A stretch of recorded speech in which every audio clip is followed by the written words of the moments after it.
Hello, everyone, and thanks for listening to The Quality Hub, chatting with ISO experts. I'm your host, Xavier Francis, and today I'm here again with Brian Smith, Director of Consulting Services from here at Core. Glad you could join us for the second part of this. Glad to be here again.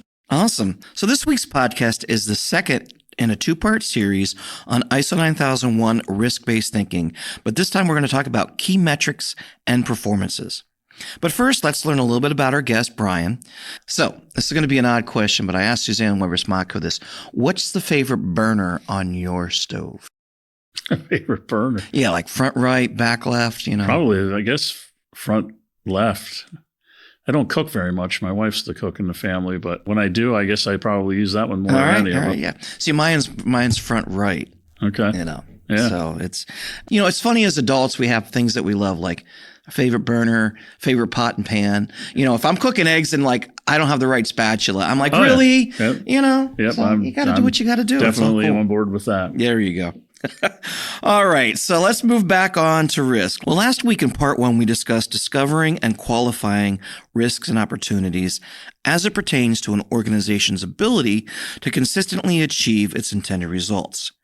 Now that we know what they are and we've ranked them, what's next? Well, so we established that risk-based thinking isn't a clause in the 9001 standard. Prevention, that's the purpose of the standard. Right. And several clauses interact with it. Absolutely. Now we've defined the issues and we need some way of knowing what actions to take or not take. Correct. That's just as important. Mm-hmm. So let's talk about the big picture context. Okay. This is where clause 9.1 comes in, which we talked about a little bit in the first session. Mm-hmm. It's monitoring, measurement, analysis, and evaluation. Right.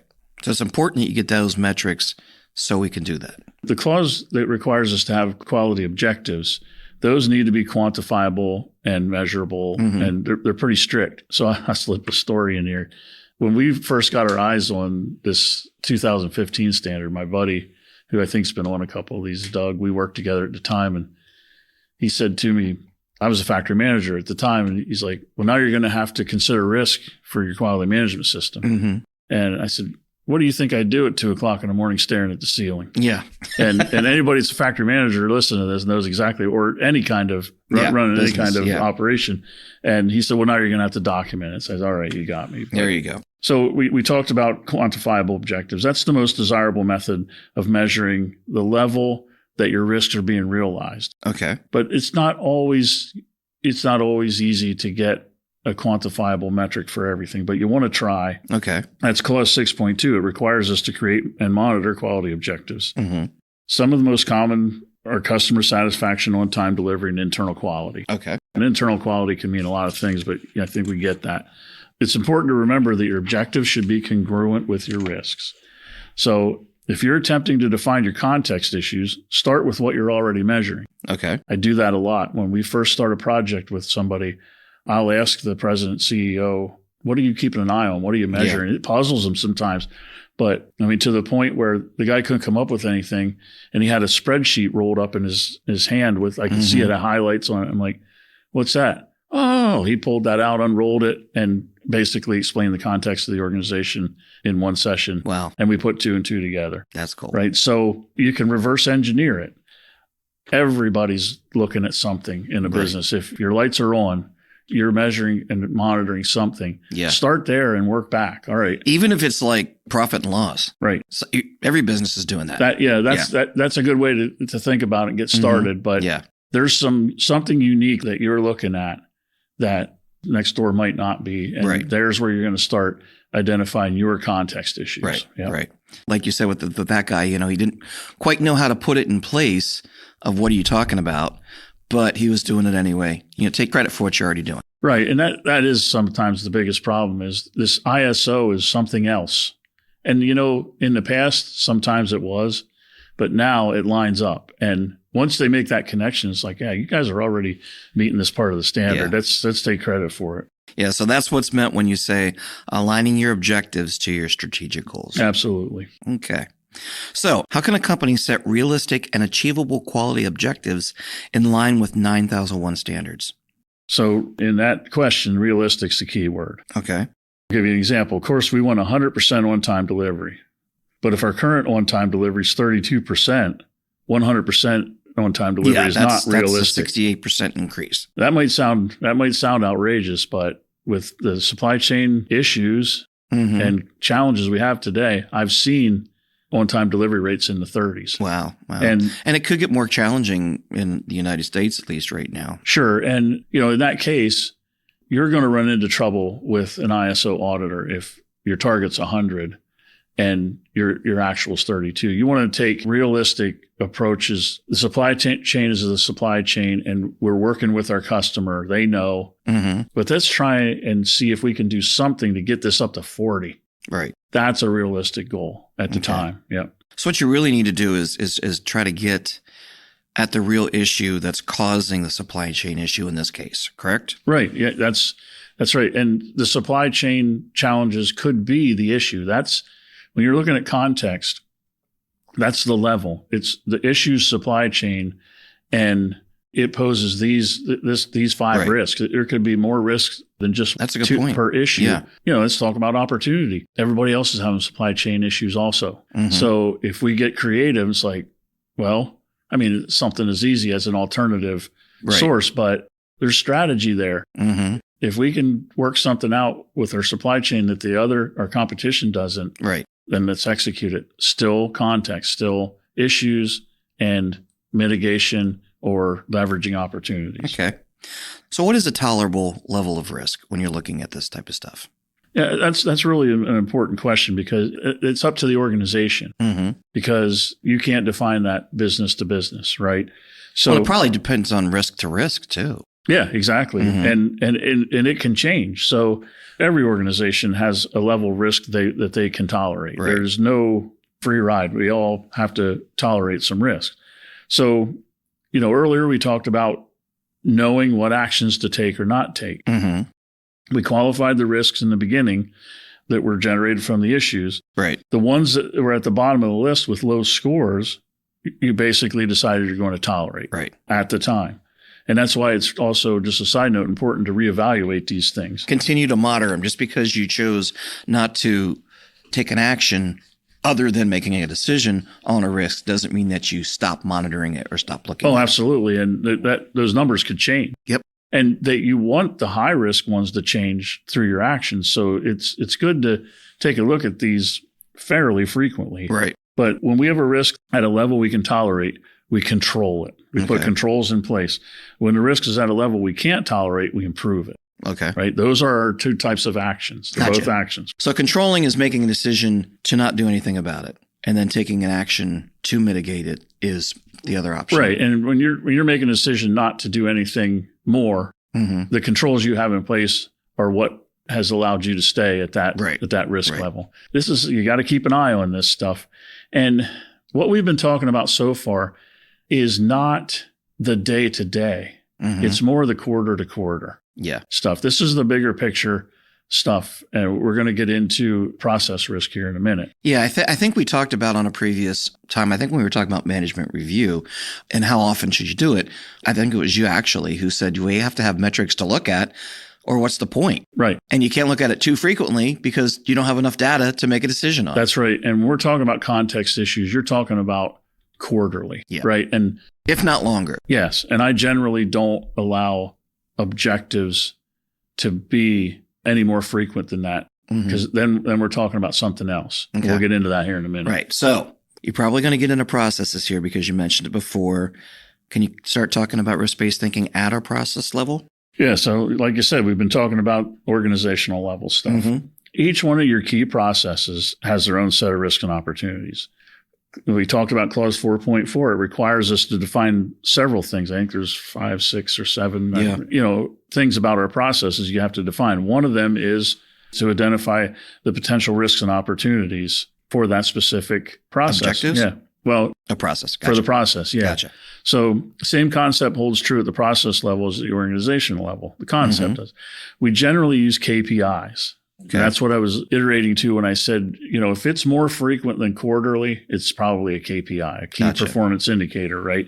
That's how we monitor the effectiveness of processes. Okay. Those KPIs should be aligned with the objectives, though. So the objectives are aligned to the big picture risk. The KPIs are aligned to the objectives. And now you've got down to the process level. So we're really looking at we're talking about two different levels of risk-based thinking. We're talking about organizational, your quality management system, and then we're getting down into the processes now. Yeah. And that needs to be aligned starting with your management's decision on what is important. I always say this, we get this set up in the beginning, but it's going to mature. And part of the maturing process is if you find yourself measuring something that you don't have identified as a risk, you're probably missing a risk. Yeah. Yeah. If you have identified something as a risk and you don't have any kind of monitoring or measurement attached to it, you're probably missing a KPI. Yeah. Well, can you give us an example? Okay. This concept I see a lot, and I do try to teach this to my clients. So as the director of consulting, Scott informed me that on-time delivery of the consulting programs was a critical metric to mitigate financial risks through productivity. Okay. He set a clear, measurable target for the team and requires me to report back on him the results of those metrics and the progress quarterly in a management so 4 times setting. a year. Yep. So I'm not willing to wait to the end of the quarter to find out if I hit Scott's goal. Right. Everybody knows you don't show up to that meeting with surprises. Right. Right. So I put a KPI in place like we were talking about. Through some data analysis and observation, we discovered that there's a 90% chance of a project finishing on time if certain milestones are met in the first 4 weeks. Okay. All right. So now we have the management team in consulting has a mechanism to monitor that milestone. We call it a toll gate. They really, really monitor that closely. So at the 4-week mark, if they've gotten to that point, we're good to go. If they haven't gotten to that point, does management need to provide resources? Gotcha. Right. We got to get you guys right. Because finishing late's not good. So we know early. And if I'm not going to meet Scott's target and it's a consistent thing, we don't have the resources to mitigate that. Now I can go to Scott and ask for the resources long before his target and goal is not met. Gotcha. So there's your process level risk mitigation. So you're looking at what's going on. Yeah, because you're looking at, or now that's per product. That's project per project. That's per project. So that's almost a weekly occurrence probably for you then. You're looking at and saying, where are we coming in? This project started 4 weeks ago. Did we hit our milestones? Yes. Okay, great. This is the 4th one this week I've looked at that hasn't hit it. What's causing that problem? Do we need something else? Then you can talk to management prior to them going, why didn't we hit why didn't we hit target goals this quarter? Yeah, right. The structure in this case is the manager watches this like a hawk. They update me monthly. Okay. If it's bleeding profusely, I'm sure they'll get a hold of you ahead of that. And when we're talking about management review and we're talking about risk mitigation, this is, especially with the context stuff, this is a big picture. Yeah. Right. We've said that enough, but this isn't. But we've got to get down to the nitty gritty of how do we reach those organizational goals starting at the process. Right. And we're talking about calculated, if this is stuff you're not talking about in the hallway. Right. It's an emergency. Right. That's a different story. Gotcha. Okay. So that's our KPI. What are some that our listeners could use? Well, most process owners are measuring something. So, as with production, if you're a production manager, you got that spreadsheet rolled up in your hand or your back pocket all the time. They may never have thought of it as a KPI. I run into that a lot, or tied it to a big picture risk. Right. So some examples of that are, in sales, they might measure the number of prospects identified versus quality prospects. Okay. Right. Yep. Or revenue per sale. Gotcha. Manufacturing defects per volume. Throughput yield is a big one. Cost of quality versus volume. Okay. See, I'm throwing those verses in there a lot. That's really critical. Yeah, you've got to measure them against something else. Well, yeah, almost always, because cost of quality, if we did $10,000 worth of production, and cost of quality, if we did $1 million worth of production, is going to be a lot different. You want it to be per, right? Design and development, that's one of the tougher ones that we have trouble identifying KPIs in, but cost overruns. Okay. Or one I've seen, engineering change requests per project. There's literally hundreds of KPIs out there. And the challenge for the process owner, the factory manager, the sales manager, is to identify right away what you are measuring. Right. If you're in charge of a process, you're looking at something, right? Making sure that it is aligned. Because if there's a separation between what ownership is worried about and what you're worried about, you've got to close that. Yeah, you got to. Or there is a connection there somewhere, but you got to find it. That's right. It manages a lot better if you have it. Yeah. But, there's nothing worse than I'm watching this metric like a hawk and I find out that ownership doesn't care about that one bit. Yeah. That's pretty rare, but you do definitely want to tie all this stuff together. Gotcha. Now, do you have any tips for organizations who are just introducing 9001 and how to get started in this? My guess is take credit for what you're already doing and find out what that is, but why don't you explain it to me? Yeah. So you said it, and we mentioned that before. You really do, and a consultant really helps with this. What we're actually doing now and where it hangs on the standard. Right. And with the new standard, it's a lot easier to do that. Like I said, I can't overstate how much of a benefit this standard is now. If I were running an operation of any kind, even if I didn't need the ISO certification, I would set it up with the ISO 9001 standard. And I see that a lot. Yeah. I see people. Well, actually earlier this year, we talked about certification versus compliance. So sometimes you don't even need to be certified, but you use the tool. Right, exactly. And it's just important to remember, you might not call what you're doing the same thing the standard calls it. Right. And my rule is keep calling it whatever you want. Let me worry about where it goes on the standard. Being able to present it to an auditor is important too. Having somebody that knows and understands it, in our case, a consultant, to help you tie those two things together of what you're already doing, finding your gaps and bringing those in alignment really can be beneficial and help you. Yeah. And one of the biggest mistakes I see, and I see it frequently, is that the communication, that's always the problem, right? Communication. But to get into detail, middle management or operations management doesn't know or isn't aware of what top management or ownership sees as the key risks. Right. And sometimes you see that ownership doesn't know that production management is measuring this list of data every day. And the more that's communicated and the more your system is set up, like we talked about, the structure, the better it's going to work, right?